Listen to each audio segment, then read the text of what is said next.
The Human Cycle by Sri Aurobindo. Chapter 13. Reason and Religion. It would seem that reason is an insufficient, often an inefficient, even a stumbling, and at its very best a partially enlightened guide for humanity, in that great endeavor which is the real heart of human progress, and the inner justification of our existence as souls, minds, and bodies upon the earth.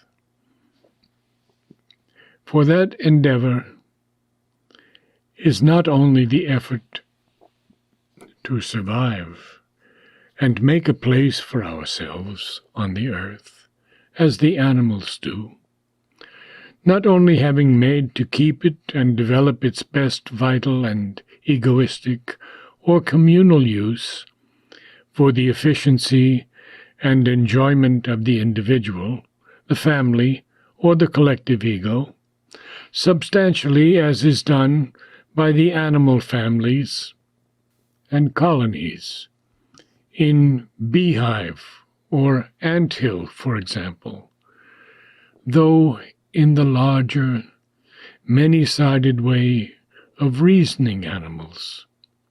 It is also, and much more characteristically, of our human as distinguished from our animal element, the endeavor to arrive at a harmonized inner and outer perfection. And, as we find in the end, at its highest height, to culminate in the discovery of the divine reality behind our existence, and the complete and ideal person within us, and the shaping of human life in that image. But if that is the truth, then neither the Hellenic ideal of an all-round philosophic, aesthetic, moral, and physical culture, governed by the enlightened reason of man, and led by the wisest minds of a free society, nor the modern ideal of an efficient culture and successful economic civilization, governed by the collective reason and organized knowledge of mankind, can be either the highest or the widest goal of social development. The Hellenic ideal was roughly expressed in the old Latin maxim, a sound mind in a sound body.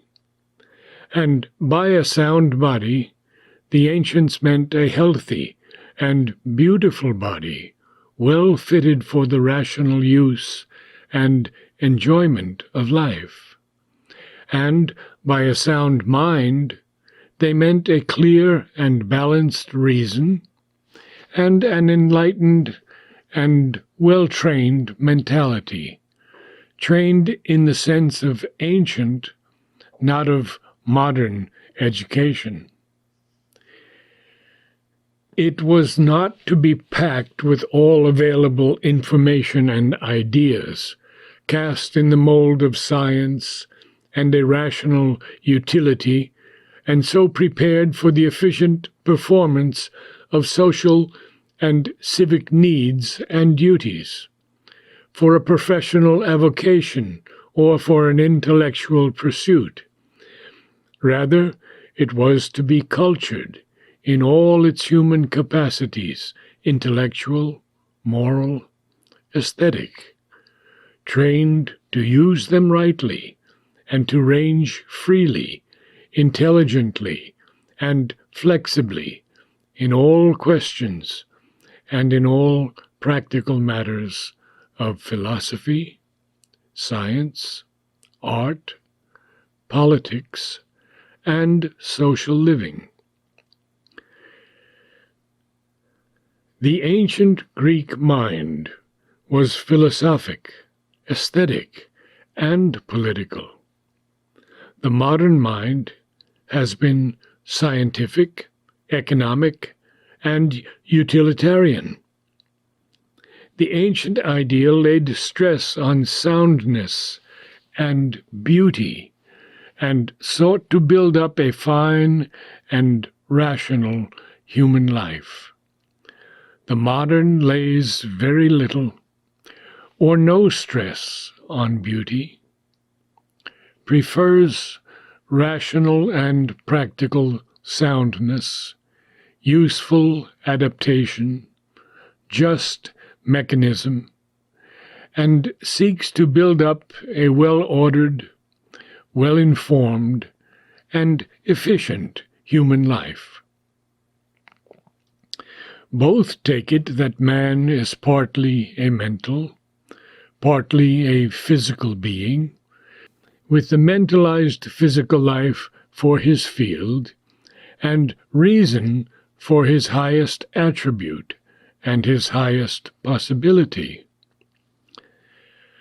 But if we follow to the end the new vistas opened by the most advanced tendencies of a subjective age, we shall be led back to a still more ancient truth and ideal that overtops both the Hellenic and the modern levels. For we shall then seize the truth that man is a developing spirit, trying here to find and fulfill itself in the forms of mind, life, and body.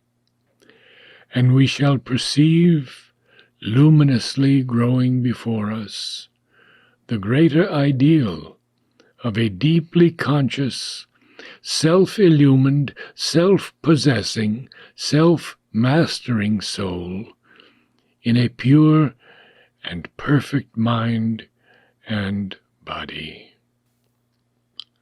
The wider field it seeks will be not the mentalized physical life with which man has started, but a new spiritualized life, inward and outward, by which the perfected internal figures itself in a perfected external living. Beyond man's long, intelligent effort towards a perfected culture and a rational society, there opens the old religious and spiritual ideal, the hope of the kingdom of heaven within us, and the city of God upon earth. But if the soul is the true sovereign, and if its spiritual self-finding, its progressive, largest, widest, integral fulfillment by the power of the Spirit are to be accepted as the ultimate secret of our evolution, then, since certainly the instinctive being of man below reason is not the means of attaining that high end, and since we find that reason also is an insufficient light and power, there must be a superior range of being with its own proper powers, liberated soul faculties, a spiritual will and knowledge higher than the reason and intelligent will, by which alone an entire conscious self-fulfillment can become possible to the human being. We must remember that our aim of self-fulfillment is an integral unfolding of the divine within us, a complete evolution of the hidden divinity in the individual soul and the collective life. Otherwise, we may simply come back to an old idea of individual and social living, which had its greatness, but did not provide all the conditions of our perfection. That was the idea of a spiritualized typal society. It proceeded upon the supposition that each man has his own peculiar nature, which is born from and reflects one element of the divine nature. The character of each individual, his ethical type, his training, his social occupation, his spiritual possibility must be formed or developed within the conditions of that peculiar element. The perfection he seeks in this life must be according to its law. The theory of ancient Indian culture, its practice, as is the way of human practice, did not always correspond to the theory worked upon this supposition. It divided man in society into the fourfold order, and at once spiritual, psychic, ethical, and economic order of the Brahmin, Kshatriya, Vaishya, and Shudra, practically the spiritual and intellectual man, the dynamic man of will, the vital, hedonistic, and economic man, the material man. The whole society organized in these four constituent classes represented the complete image of the creative and active Godhead. A different division of the typal society is quite possible. But whatever the arrangement or division, the typal principle cannot be the foundation of an ideal human society. Even according to the Indian theory, it does not belong either to the periods of man's highest attainment or to the eras of his lowest possibility.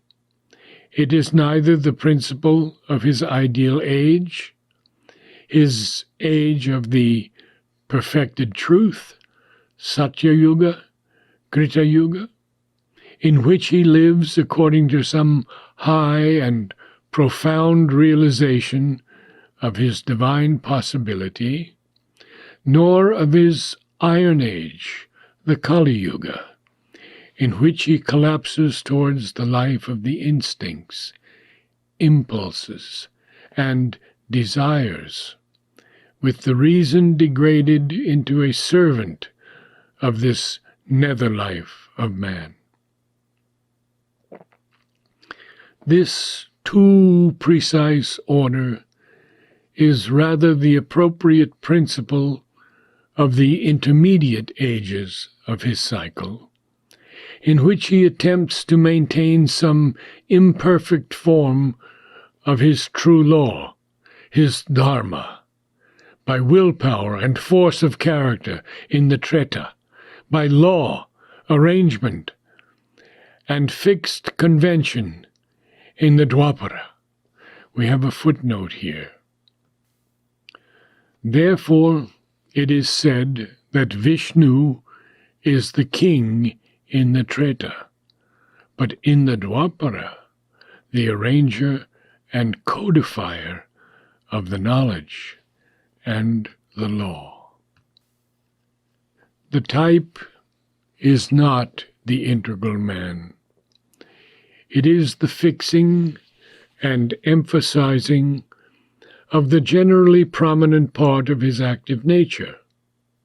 But each man contains in himself the whole divine potentiality, and therefore the Shudra cannot be rigidly confined within his Shudrahood, nor the Brahmin in his Brahmanhood. but each contains within himself the potentialities and the need of perfection of his other elements, of a divine manhood.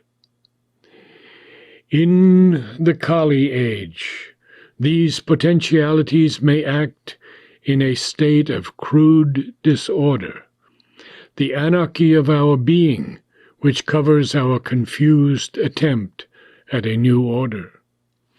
In the intermediate ages, the principle of order may take refuge in a limited perfection, suppressing some elements to perfect others. But the law of the Satya age is the large development of the whole truth of our being in the realization of a spontaneous and self-supported spiritual harmony that can only be realized by the evolution, in the measure of which our human capacity, in its enlarging cycles, becomes capable of it, of the spiritual ranges of our being, and the unmasking of their inherent light and power, their knowledge, and their divine capacities. We shall better understand what may be this higher being and those higher faculties if we look again at the dealings of the reason with the trend towards the absolute in our other faculties, in the divergent principles of our complex existence. Let us study especially its dealings with the suprarational in them and the infrarational, the two extremes between which our intelligence is some sort of mediator. The spiritual or suprarational is always turned at its heights towards the absolute. In its extension, living in the luminous infinite, its special power is to realize the infinite in the finite, the eternal unity in all divisions and differences. Our spiritual evolution ascends, therefore, through the relative to the absolute, through the finite to the infinite, through all divisions to oneness. Man, in his spiritual realization, begins to find and seize hold on the satisfying intensities of the absolute in the relative, feels the large and serene presence of the infinite in the finite, discovers the reconciling law of a perfect unity in all divisions and differences. The spiritual will, in his outer as in his inner life and formulation, must be to effect a great reconciliation between the secret and eternal reality and the finite appearances of a world which seeks to express, and in expressing seems to deny it. Our highest faculties, then, will be those which make this possible, because they have in them the intimate light and power and joy by which these things can be grasped in direct knowledge and experience, realized and made normally and permanently effective in will, communicated to our whole nature. The infrarational, on the other hand, has its origin and basis in the obscure infinite of the inconscient. It wells up in instincts and impulses, which are really the crude and more or less haphazard intuitions of a subconscious physical, vital, emotional, and sensational mind and will in us. Its struggle is towards definition, towards self-creation, towards finding some finite order of its obscure knowledge and tendencies. But it has also the instinct and force of the infinite from which it proceeds. It contains obscure, limited, and violent velities that move it to grasp at the intensities of the absolute and pull them down, or some touch of them, into its finite action. But because it proceeds by ignorance and not by knowledge, it cannot truly succeed in this more vehement endeavor. The life of the reason and intelligent will stands between that upper and this nether power. On one side it takes up and enlightens the life of the instincts and impulses, and helps it to find on a higher plane the finite order for which it gropes. On the other side, it looks up towards the absolute, looks out towards the infinite, looks in towards the one, but without being able to grasp and hold their realities.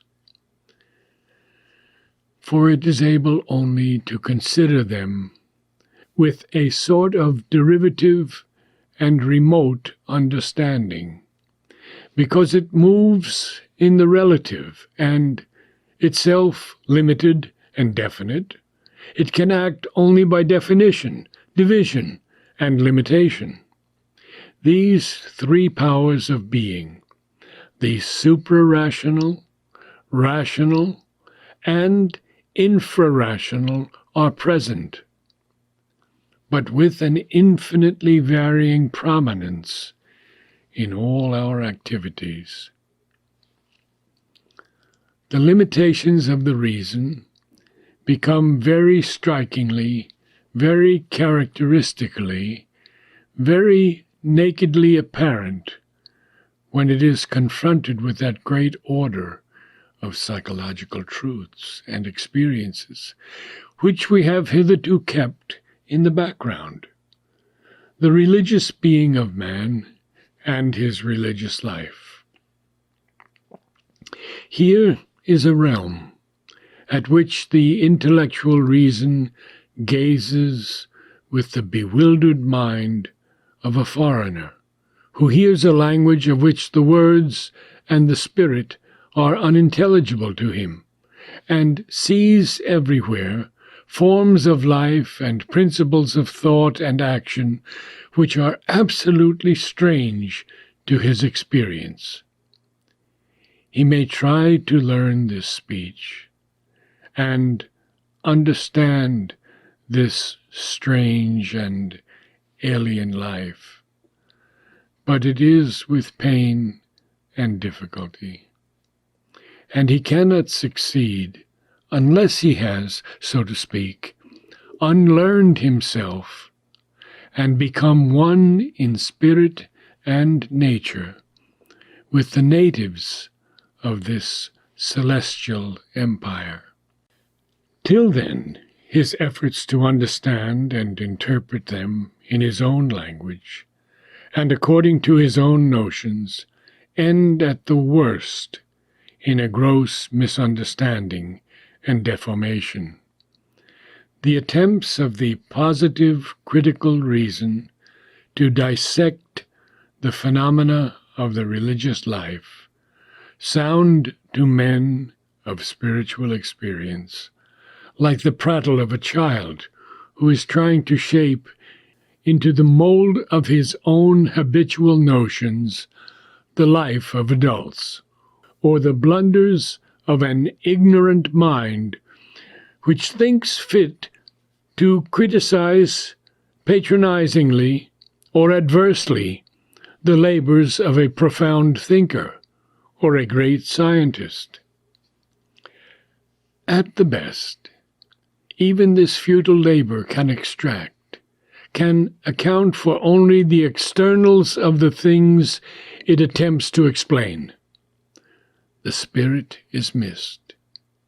The inner matter is left out, and as a result of that capital omission, even the account of the externals is left without real truth, and has only an apparent correctness. The unaided intellectual reason, faced with the phenomena of the religious life, is naturally apt to adopt one of two attitudes, both of them shallow in the extreme, hastily presumptuous and erroneous. Either it views the whole thing as a mass of superstition, a mystical nonsense, a farrago of ignorant, barbaric survivals. That was the extreme spirit of the rationalist, now happily, though not dead, yet much weakened and almost moribund. Or it patronizes religion, tries to explain its origins, to get rid of it by the process of explaining it away.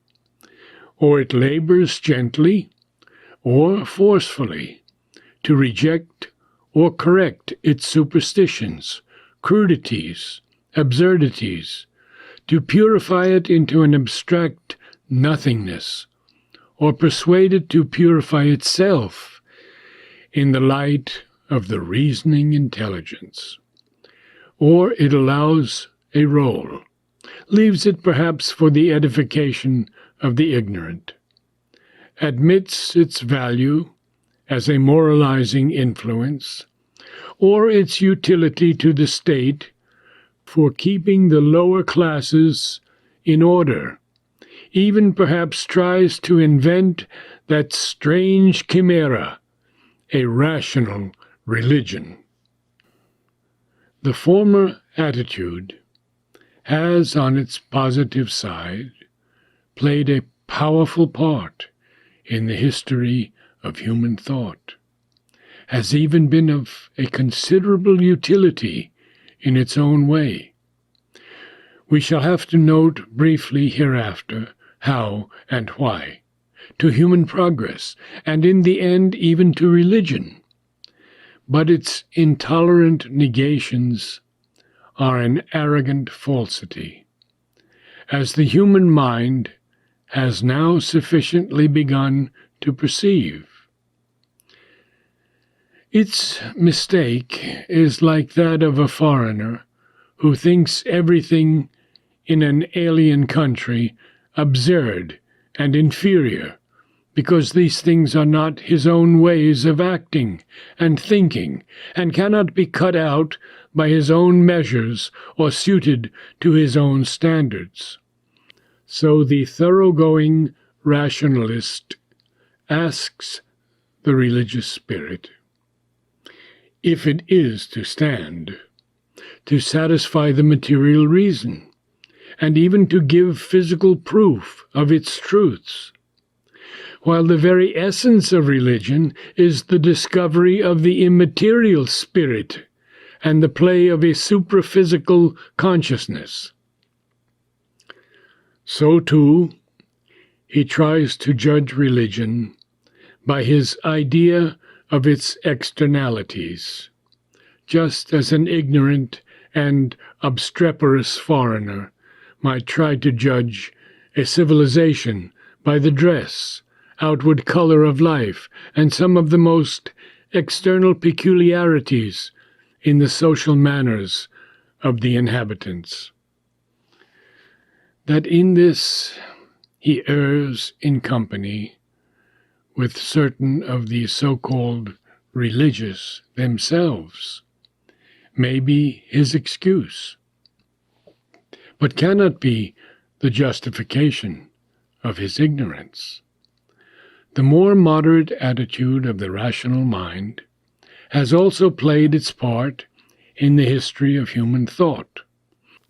Its attempts to explain religion have resulted in the compilation of an immense mass of amazingly ingenious perversions, such as certain pseudo-scientific attempts to form a comparative science of religion. It has built up, in the approved modern style, immense facades of theory with stray bricks of misunderstood facts for their material. Its mild condonations of religion have led to superficial phases of thought, which have passed quickly away and left no trace behind them. Its efforts at the creation of a rational religion, perfectly well-intentioned, but helpless and unconvincing, have had no appreciable effect and have failed like a dispersing cloud.